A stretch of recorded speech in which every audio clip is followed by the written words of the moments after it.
Hello, very good morning and welcome to Athavan News Paper Highlights. Today is Saturday, 26th of March 2016. Newspaper Highlights read by Edward Udedas Thevasakayam. As usual, we have three leading newspapers of Sri Lanka: Daily Mirror, Daily News and Ceylon Today. Firstly, let's look at the headlines of Daily Mirror. The top news says, Parliament to meet as Constitutional Assembly on April 5. Parliament will meet on April 5 for the first time as the Constitutional Assembly to appoint committees to work on the constitution-making process, House Leader Lakshman Kiriyala said yesterday. Its proceedings will be opened to the media. There is nothing to hide. The Constitutional Assembly is a committee of the entire House mandated to draft a new constitution. Speaker Kari Jayasuriya is its chairman by virtue of his office. Mr. Kiriyala said the Constitutional Assembly would appoint various subcommittees and the steering committee on April 5. Security tightened at BIA.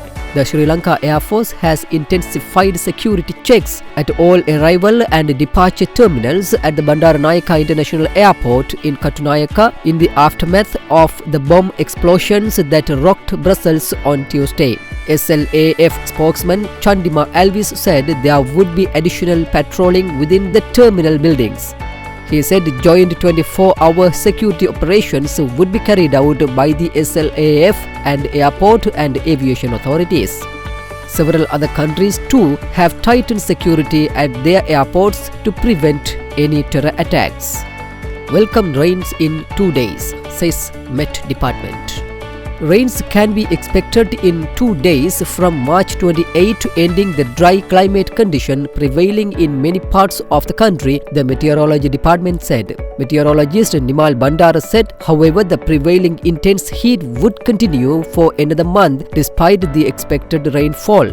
The inter-monsoon period will be activated during the month of April and heavy rainfall will be experienced throughout the country. Jayasri Mahabodhi sprinkled with blessed water seeking rain. Power and Energy Minister yesterday sprinkled blessed water on the Jayasri Mahabodhi in Anuradhapura, wishing for rainwater to fill the major reservoir for hydropower generation. Samples of water were taken from these reservoirs to be blessed before being sprinkled on the sacred Bodhi. Minister Ranjith Syambalapitiya, his deputy Ajit Pereira and officials of the Ceylon Electricity Board attended the event. Secondly, let's move to Daily News. The top headline of the Daily News says, Alleged human rights violations in Sri Lanka. UN supports genuine consultations with victims. Urges states to adopt measures promoting truth, justice. The UN supports inclusive and genuine consultations with victims and affected groups in Sri Lanka, United Nations Secretary General Ban Ki-moon said. Observing the International Day for the Right, Ban Ki-moon urged states to adopt measures to promote truth, justice and reparation for victims, which is so crucial to ensuring that gross human rights violations are not repeated. Underperforming government institutions to come under PM. Prime Minister Ranil Wickremesinghe has decided to bring under his direct supervision the ministries and key public institutions which had failed to achieve the stipulated targets within the first quarter of the year and which were subjected to bureaucracy during the previous Rajapaksa regime. Over 900 pedestrian crossing deaths in 10 years.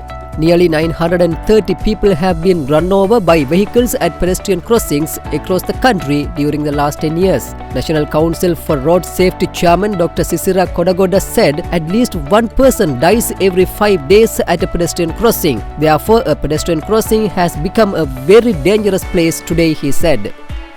Actions will be taken to make pedestrian crossings more safer with the assistance of the Colombo Municipal Council and the Road Development Authority in the future, Dr. Kodagoda said. Meanwhile, 206 people died in 201 road accidents in January. Of the 206 fatalities, there were 17 drivers, 28 passengers, 58 pedestrians, 17 motorcyclists and 74 pedal cyclists, 10 pillion riders and 2 civilians.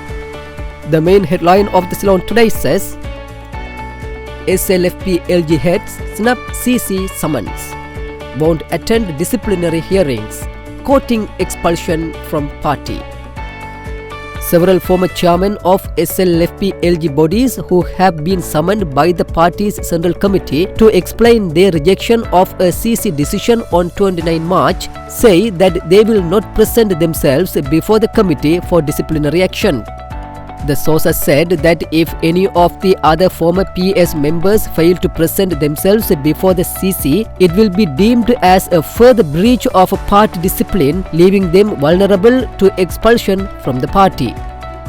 All religions clergy outcry. Cancel MP's liquor licenses. Several religious leaders and civil society groups are planning to urge the government to cancel all liquor licenses given to MPs and by MPs to their kith and kin and friends. These religious leaders and civil society groups have decided to take this measure after the disclosure that over 100 such liquor licenses had been issued to these MPs during the Mahinda Rajapaksa regime. Informed sources said the topic had been discussed at last week's cabinet meeting as well, and Minister of Skills Development and Vocational Training Mahinda Samarasinghe had questioned the President and the Prime Minister on the issue. President Sirisena had then directed the Minister of Finance Ravi Karunanayake to submit a report to him on this connection. With that, let's come to an end of today's paper highlights. We will come with more news tomorrow morning. Thanks for listening to Athavan Newspaper Highlights.